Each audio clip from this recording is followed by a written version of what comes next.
अंतिम दिनों के संकेत में हम आपका हार्दिक पूर्वक स्वागत करते हैं। Brother Jagan from heavenly ladder ministries और मैं हम दोनों मिलकर बहुत से विषयों को इस एंड टाइम के बारे में डिस्कस किया और आज भी हमारे ब्रदर जगन हमारे साथ आए हुए हैं। Let's welcome him. Brother Jagan, thank you for coming. जी हाँ। अब ये अंतिम दिनों के संकेत जब मैं ये कहता हूँ, एक आम विचार मेरे मन में आता है। वो क्या है कि Christ is coming soon, Christ is coming soon. ऐसा लगातार every generation keeps on saying that. इसे मैंने मेरे दादाजी को कहे सुना है, मेरी माँ को कहे सुना है और अभी मैं इसके बारे में बात कर रहा हूँ। अब इस क्राइस्ट इज कमिंग सून इस नजरिए को इतने सालों से हमने जो सीरीज से नहीं देखा, उसे अब क्यों देखना है? प्रभु यीशु मसीह जाते समय कई चिन्ह के विषय में कहे गए और ये चिन्ह हमें बताते हैं कि वो कब वापस आने वाले हैं। उनके आने में विलंब होगा, इसलिए उन्होंने हमें इतने चिन्ह दिए हैं। घर आने में देरी होगी तो हम निकलने के पहले ही भोजन तैयार करके रखते। जल्दी आने वाले हो तो आकर पकाते हैं। आजकल हॉट केस में रख रहे हैं, आकर पका सकते हैं। तो हम जानते हैं कि मसीह के आने में देरी तो जरूर होगी और उस नजर में देखा जाए तो 1000 वर्ष एक दिन के समान होते हैं। आज हम ये सारे हिसाब किताब नहीं लगाएंगे, लेकिन एक सामान्य रूप में इसे देखने वाले हैं। यीशु ने जो कहा 2000 साल से हो रहा है, पहले वो धीरे धीरे हो रहा था, लेकिन इस समय ज्यादा हो रहे हैं। उदाहरण के लिए 19-20 सदी हो गई हम देख रहे हैं। भूकंप की सूची को अगर हम गौर से देखें, 8.5 के ऊपर वाले मुश्किल से 1 या 2 होंगे। सन 2000 के बाद यानी 21वीं सदी में देखिए, इन 20 साल में ही जहां भी भूकंप होते हैं 8.5 की रेंज से ज्यादा होते हैं। तो एक sudden surge in earthquakes and natural calamities. देखिए, सभी में केवल एक ही बात के लिए नहीं, प्राण नाशक बीमारियां भी कभी कभार किसी सदी में आया करती थी। एक सदी में 1 या 2 बीमारी, पर अब ऐसा नहीं है। हमने अपने जीवन काल में कितने प्राणनाशक बीमारियां देखी। अभी तो कोरोना है और ये सब बढ़ते जाना है। ये बीमारियां बढ़ती जा रही हैं, तो इसका मतलब ये है कि हम अंत के समय की ओर बढ़ते जा रहे हैं। हम अंत के बिल्कुल करीब में हैं। तो सबूत भी बढ़ते ही जा इसका रहा है। मतलब सबूत बढ़ते जा रहे हैं। सुनामी नाम हमने पहली बार कब सुना? बस अभी 2004 में सुनामी नाम का शब्द होता है पता चला, पहली बार सुना। अगर किसी ने इसे पहले पढ़ा होगा तो बात अलग है, लेकिन आज सुनामी बहुत सामान्य हो गया है। अक्सर हम अखबारों में पढ़ते हैं कि यहाँ पर वहां पर सुनामी आई है। इस तरह से कई घटनाएं होती जा रही हैं, यानी इस तरह से होते जा रहा है। देखिए, एक तरफ प्राकृतिक विपदाएं आती है, प्राणघातक बीमारियां हैं, और एक तरफ युद्ध की अफवाहें, और कुछ जगह पर अकाल पड़ा है, यानी लोग मर रहे हैं। यानी इतनी सारी घटनाएं एक ही समय काल में हो रही। अपने पूर्वजों से पूछिए, वो कहेंगे हमने इसके बारे में पहले कभी नहीं सुना था, उन्हें ये याद नहीं है। लेकिन हमारे बच्चे भी इसे अच्छे से जानते हैं। जी हाँ। तो इसका अर्थ है कि हम अंतिम समय में आ चुके हैं। जब हम लड़ते हैं, लड़ते लड़ते लड़ाई बढ़ जाती है, तो हम जानते हैं अंतिम समय है। हम ऐसे अंत समय में आ गए हैं। इस मैथ्यू चैप्टर 24 में बहुत विशेष रूप से क्राइस्ट खुद ही विस्तार पूर्वक बताया। एक पर्टिकुलर इंसिडेंट में क्राइस्ट ये सब कह रहे हैं कि मैं कब आऊंगा ये सिर्फ पिता को ही पता और किसी को नहीं पता, ये सब कह रहे हैं। कहने के बाद ओल्ड टेस्टमेंट में एक बहुत ही यूनिक कैरेक्टर को, नोआ को कोट कर रहे हैं वो। क्योंकि क्राइस्ट जब कोट करते हैं तो बहुत से कैरेक्टर्स को कोट करते हैं, लेकिन कुछ कैरेक्टरों को डिटेलली कोट करते हैं। तो क्राइस्ट एक एरा में रह रहे हैं और नोआ एक बिगिनिंग एरा में रहते हैं। बिगिनिंग एरा में ही वो एक बड़े बड़े घटनाओं को पढ़ते हैं और कहा जाए तो क्रिएशन से कुछ चैप्टरों में ही वो एक टर्निंग पॉइंट ही बन जाते हैं। क्राइस्ट सिग्निफिकेंटली नोआ को, उनके जैसे एक कैरेक्टर को कॉन्टेक्चुअली इसे कोट करने के लिए क्या रीजन है, क्या मेन रीजन है, ये आप सोच रहे हैं। हम जिस एरा में जी रहे हैं, इस डिजिटल एरा में, हम कैसे कनेक्ट कर सकते हैं, यही मेरा सवाल है। व्हाई पर्टिकुलरली नोआ? देखिए, नूह के बारे में कहूंगा। मैं सामान्य रूप में अपने सभी संदेशों में ये बताता हूं कि उत्पत्ति के पहले 11 अध्याय ये तो नक्शे के जैसे हैं। अगर आप बैठकर इसे एक एक इंच देखेंगे तो घटने वाली सारी चीजें देख पाएंगे। तो प्रभु ये कहते हैं कि आने वाले दिनों में जो घटने वाला है वो मैंने पुराने नियम में बता दिया है। पुराना नियम और नया नियम हमारे हाथों में क्यों दिया गया है, क्या आप जानते हैं? इस्राएलियों के हाथ में केवल पुराना नियम दिया गया। नए नियम के बदले यीशु स्वयं उनमें खड़े थे। उनका काम था पुराने नियम में वो यीशु को ढूंढ लें।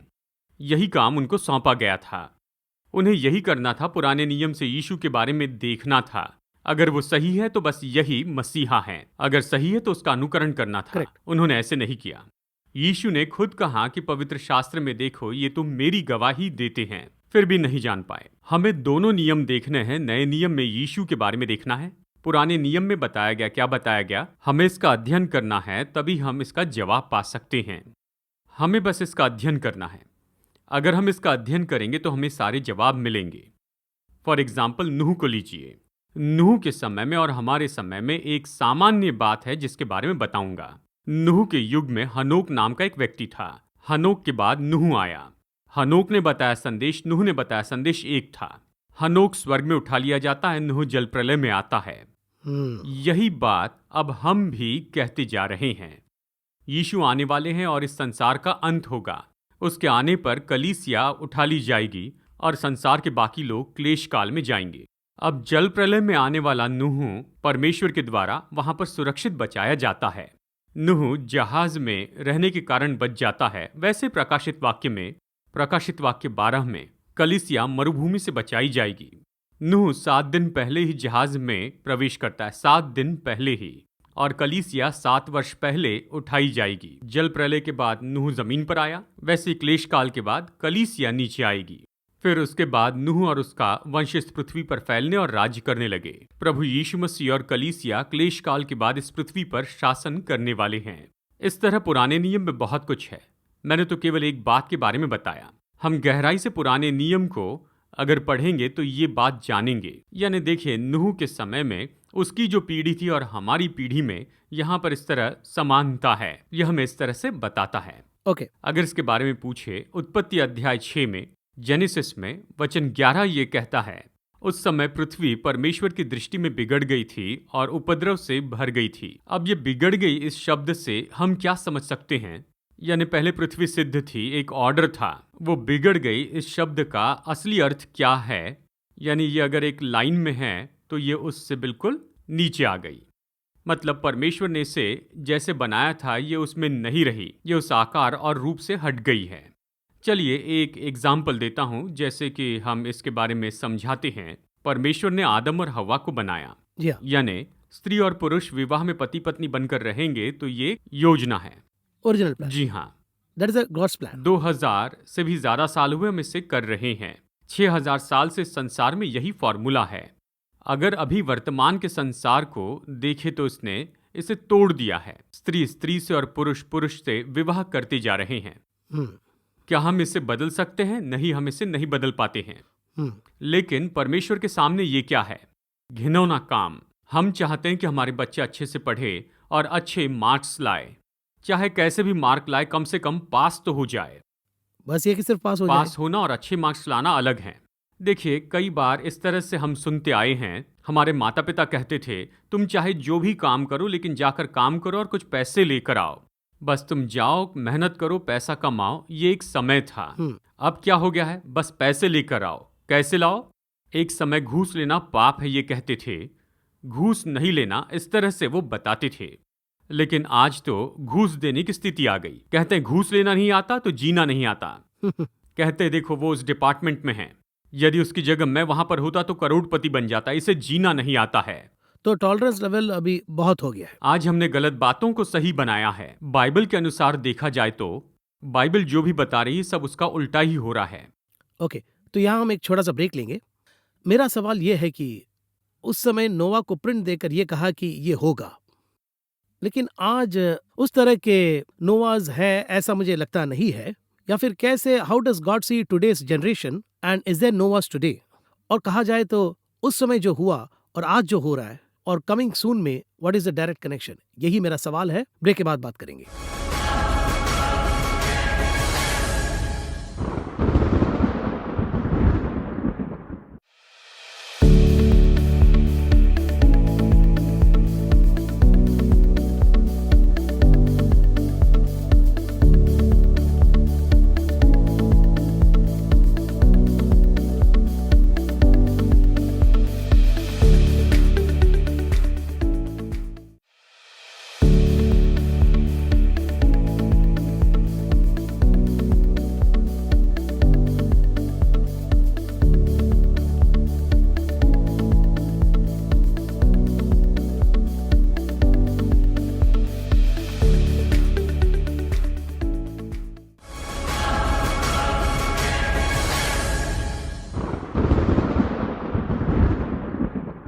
Welcome back to the programme. Brother Jagan, मैंने ब्रेक के पहले जो सवाल पूछा था, क्राइस्ट जो है वो नोआ को लिंक कर रहा है, लेकिन मेरा सवाल ये है कि उस तरह के रिवील करने जैसा उस लेवल में आज आज रेवलेशंस जो उस तरह के अदर पीपल उस लेवल में नोआ के लेवल में, इस नजरिए को आप कैसे देख रहे हैं? नूह की हमें जरूरत नहीं, ओह, नोआ की जरूरत नहीं है। जरूरत नहीं, नूह के कहने की जरूरत नहीं है।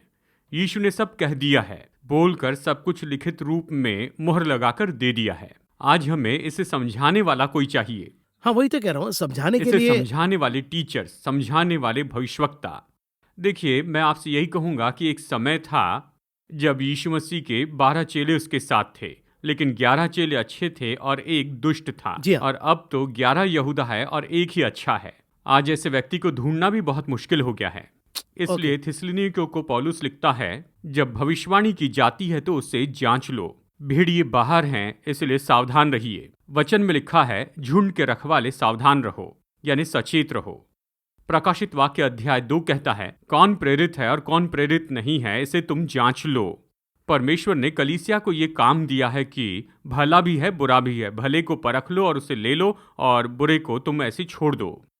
हमारे लिए यही मुश्किल है, इसलिए हमें समझाने वाला व्यक्ति चाहिए, ओके, तो समझाकर उसे सही तरह से बताने अर्थ वाला। बताने वाला चाहिए, और इस काम में पवित्र आत्मा उसकी मदद करता है। ओके, तो रिवर्स में क्या हम देखें, इसे बताने के लिए बाइबल को दे दिया, हम रिसर्च करते हैं, तो हम खुद ही इसे क्या कर सकते हैं, क्या बता सकते हैं? वास्तव में सबको यही करना है, यही करना चाहिए। यही सही तरीका है। बाइबल पढ़ने वाले हर व्यक्ति को मनन करना है। ठीक है। ये वचन हमें पढ़ने के लिए नहीं, मनन करने के लिए दिए हैं। इसे पढ़ना है, इस पर मनन करना है। देखिए, मैं हमेशा यही कहता हूँ, मैं हर कलीसिया में यही कहता हूँ, स्कूल में विद्यार्थी शिक्षक के पास जाकर पढ़कर आता है, और डॉक्टर के पास जो मरीज जाता है ठीक होकर आता है, वैसे ही चर्च में जाने वाला व्यक्ति मनन करने वाला व्यक्ति हो जाए। ये हमारा काम है। चलिए मैं सूत्र बता दूं कि किस तरह से बाइबल पढ़ना है, कैसे हमें मनन करना है। देखिए, मैं यहाँ पर आपको क्या बता रहा हूँ, फॉर्मूला बता रहा हूँ। इसे पढ़कर मनन करना है, उसके आगे क्या करना है खुद जान लेंगे। तो ये कलीसिया का काम बन जाता है। कलीसिया का काम उन्हें समझाना है। वचन का प्रकाशन प्राप्त करना वो तो खुद परमेश्वर से प्राप्त करेंगे, इसमें हमारा हस्तक्षेप नहीं है। देखिए, यहाँ पर नूह जो है, नूह ने अपने जीवन में इतना प्रकाशन प्राप्त किया, अगर इसके बारे में सोचे तो उसने बहुत कुछ पाया था। आश्चर्य की बात यह है कि नूह के समय काल में सभी लोग दुष्ट थे। सब लोग, देखिए वचन कहता है, नूह धर्मी पुरुष और उसके समय के लोगों में खरा था। तो इतना बड़ा एक ग्रुप में, यानी जरा सोच के देखिए वहां कितने लोग रहते होंगे। आदम के समय काल के बाद 1600 या 1700 साल के बाद में नूह आता है। करेक्ट। ठीक है, अब देखिए 2000 साल में हम लोग सच में कितने ज्यादा बढ़ चुके हैं। दुनिया में 700 करोड़ लोग हैं। जी हाँ। नूह के समय में इतने ही लोग होंगे, 300 साल कम थे। अगर हम अनुमान लगाए कि उस समय वहां पृथ्वी पर कितने लोग होंगे, तो लगभग 200-300 करोड़ लोग होंगे। 200-300 करोड़ लोग होंगे, शायद इससे भी ज्यादा होंगे, क्योंकि नूह के समय में, हमारे समय में 2 या 3 बच्चे होते हैं, नूह के समय में 8, 9, 10 बच्चे होते थे। यानी हम देख सकते हैं लोग 950 साल तक जिए थे। उनके बेटे और बेटियां होती थी। 35 साल की उम्र में कहिए जीवन शुरू हुआ तो 950 साल तक का जीवन, यानी 100-200 करोड़ की जनसंख्या होगी। उन सब में एक धर्मी था। क्रिएशन से हम डिटेरिएट होते आए हैं, ऐसा आप कह रहे हैं कि, या देखिए, उत्पत्ति अध्याय 6 में ही हमें बता दिया गया, परमेश्वर के पुत्रों ने मनुष्य की पुत्रियों से विवाह किया। इसका अर्थ क्या है? संसार और कलीसिया जुड़ गई थी। शेत की वंशावली परमेश्वर का भय मानती थी, लेकिन कैन की वंशावली विरोध करती थी। इस तरह 2 वंश थे, यानी शेत का वंश और कैन के वंश में बड़ा फर्क था। जी हाँ। कैन की वंशावली तो पृथ्वी पर बहुतायत से फैलने लगी।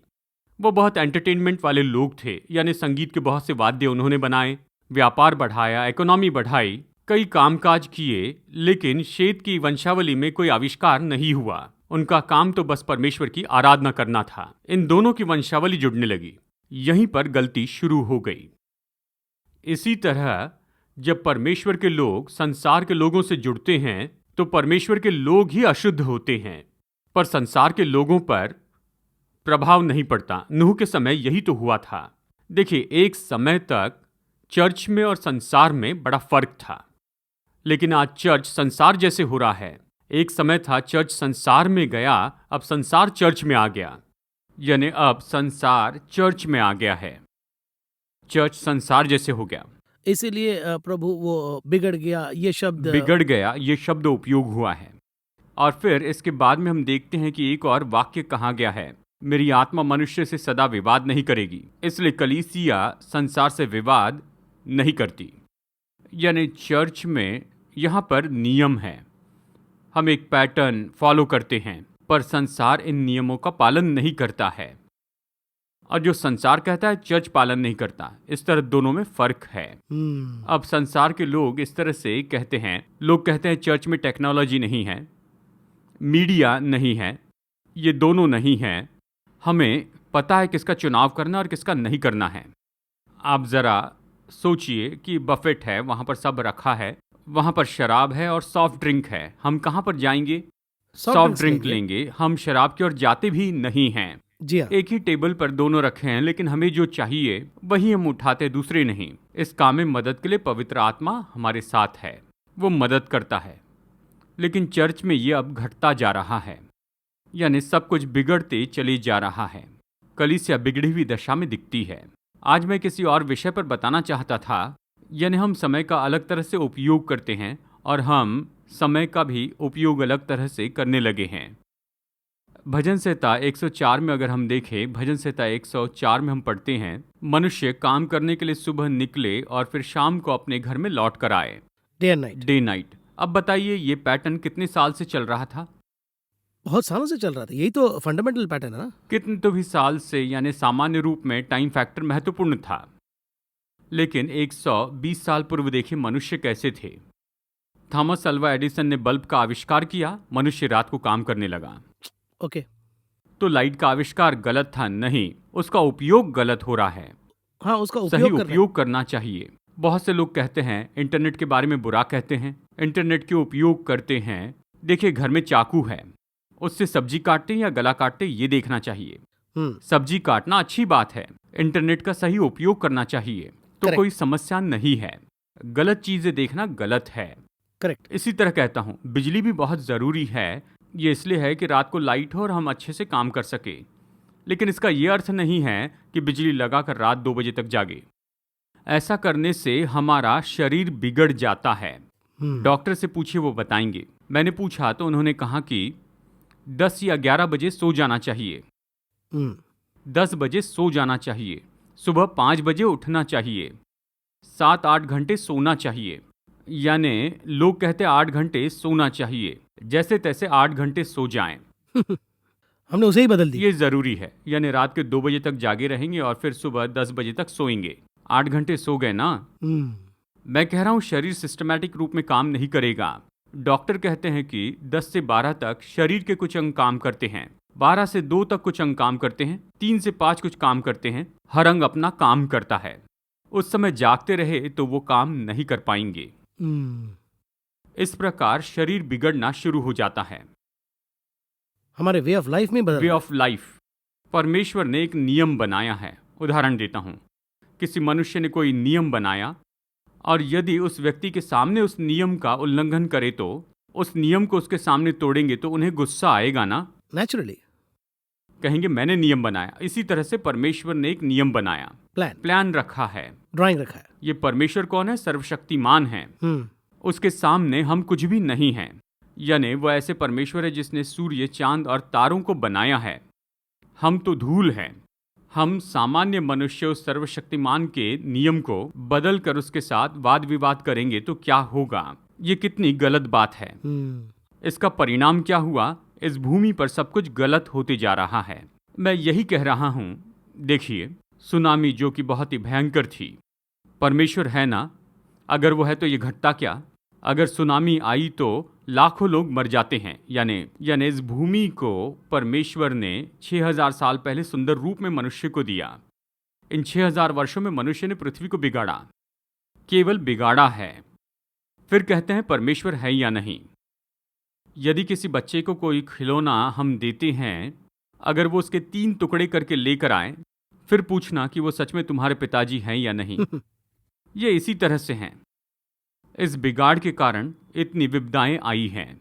तो यहाँ क्राइस्ट नोआ से बात करने के लिए इतने सारे कारण हैं। इतने डिटेल से एक्सप्लेन करके, उस समय में ये सब था, इसे कॉन्टेक्चुअली एक्सप्लेन करके आज के समय में भी ये सही है ऐसा बताया है। 100%। कंक्लूजन में मैं ये क्या कह रहा हूँ कि ऐसा बताया है, तो मुझे क्या करना चाहिए? How do I come in track, in sync?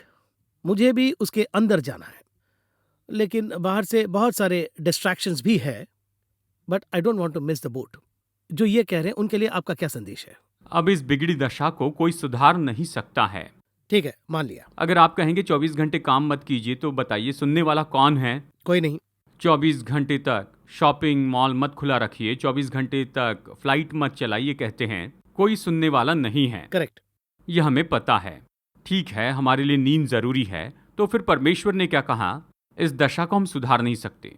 ठीक है, वो सब छोड़ो, पहले अपने आप को संभालो। यानी देखिए, इस बिगड़ी हुई दशा के लिए परमेश्वर जिम्मेदार नहीं है, हम खुद हैं। मैंने अच्छे नियम बनाए थे, तुमने उसे नहीं माना, इसलिए सब बिगड़ गया है।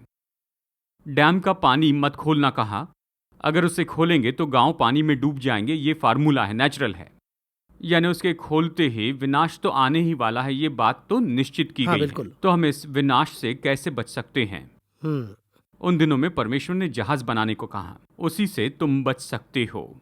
तुम जहाज बनाकर उसमें प्रवेश करना, इस तरह कहा, चाहे कितनी भी वर्षा हो तुम सुरक्षित रहोगे। उसके लिए उन्होंने साफ साफ प्लान बता दिया। उसने प्लान बता दिया। इसी तरह से सो बचने के लिए भी प्लान है। और प्रभु यीशु मसीह ही वो जहाज है। देखिए, यीशु ने बहुत से उपदेश दिए, लेकिन एक ही तरीका बताया उद्धार के लिए। यानी जो भी अपने मुंह से अंगीकार करेगा और विश्वास करेगा, वो उद्धार पाएगा। आने वाले विनाश से बचने के लिए एक ही जहाज है, वो है यीशु मसीह। जब लोग ये बोलेंगे कि केवल यीशु ही आपको बचा सकता है, यानी यही एक विचार अगर आप उन्हें बताए, तो सोचिए क्या होगा। यहां तक जो भी बताया है करेक्ट है, प्राकृतिक है। अब तक आपने सारी सही बातें बताई, पर कुछ असाधारण आप बता रहे हैं। जी हाँ। यानी कोई आकर बचाएगा।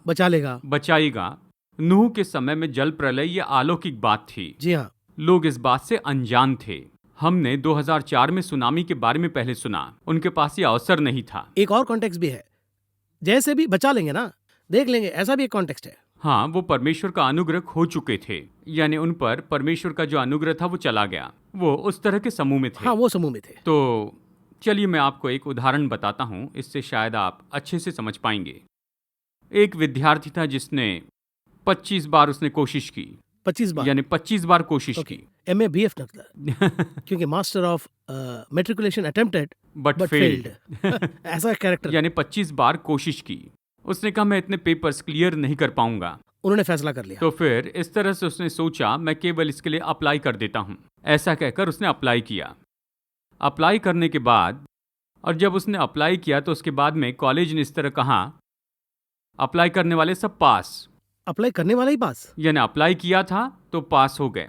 यानी जितने लोगों ने अप्लाई किया है वो सब पास हो गए हैं। कोरोना के कारण एग्जाम नहीं हुए, ऑल पास, सब हो गए। उसने क्या किया? 25 बार अरियर, 25 बार कोशिश की, लेकिन सब में पास हो गया। प्रभु की कृपा है, मैं गवाही दूंगा। ओहो, ठीक है। जी हाँ। और फिर इसके बाद गवाही देने वाली बात है ये। सोचा मैं पास हो गया। उसके बाद में कोर्ट ने एक रूल बनाया, जो पहले पास नहीं हुए थे वो पास नहीं गिने जाएंगे। यानी जो इसके पहले पास नहीं हुए थे, करेक्ट, उन्हें फिर से परीक्षा लिखनी है। इस तरह बहुत से लोग सोचते हैं, जब अंतिम समय आएगा मैं किसी तरह से बच जाऊंगा, कुछ भी हो जैसे तैसे मैं बच जाऊंगा। नहीं होगा। पृथ्वी पर तैयार होंगे तो स्वर्ग में जाएंगे। अगर तैयारी नहीं है तो क्या करेंगे? और कहा जाए तो हम जब यहाँ जी रहे तो तभी हम प्रिपेयर नहीं हुए, तो वहां जाकर कब प्रिपेयर होंगे? ये तो बड़ी, आगमन में उठाए नहीं जाएंगे। टेक ऑफ ही नहीं हुआ। Fasten your seat belts. Seat belt नहीं लगाएंगे तो एयर होस्टेस कहते हैं कि अपना सीट बेल्ट लगाइए, नहीं लगाए तो नीचे उतार देंगे, है ना? जी हाँ। और इसी तरह यात्रा में जहां सूटकेस रखनी है, यानी उन नियमों का पालन करना होगा। अगर हम पालन नहीं करेंगे तो नहीं जाएंगे। आप कहें मुझे नियम मानना नहीं है, मैं बस यात्रा करूंगा, उसी तरह इस भूमि की यात्रा भी संभव नहीं है। इसके लिए कुछ नियम हैं, रूल्स टू फॉलो। जी हाँ, अनुग्रह तो है, यू कैन नॉट मिसयूज नहीं कर सकते। आगे बात करेंगे ब्रदर जगन। आज इस कार्यक्रम में बहुत से कॉन्सेप्ट्स आपने एक्सप्लेन किए, खासकर नोआ के काल में जो एरा हुआ था, उस पीरियड, उस कॉन्टेक्स्ट को छोड़कर क्राइस्ट जो रेफर कर रहा है उसे मैंने बहुत डीपली ध्यान दिया। It refers to even our era. ये चीज़ बहुत प्रैक्टिकल है, बिल्कुल साफ भी है। तो इस तरह के कॉन्टेक्स्ट में मार्क भी क्राइस्ट ने बताया है. So is not only telling the problem, he is also giving the solution. Solution is in the word of God. Solutions के अंदर हम जितना डीप जाते हैं उतना ही हम उस बोर्ड के अंदर जा सकते हैं, ऐसा आपने बताया है. अगले कार्यक्रम में will again talk about another interesting subject on the end time science. आगे बात करेंगे. नमस्कार, धन्यवाद. धन्यवाद.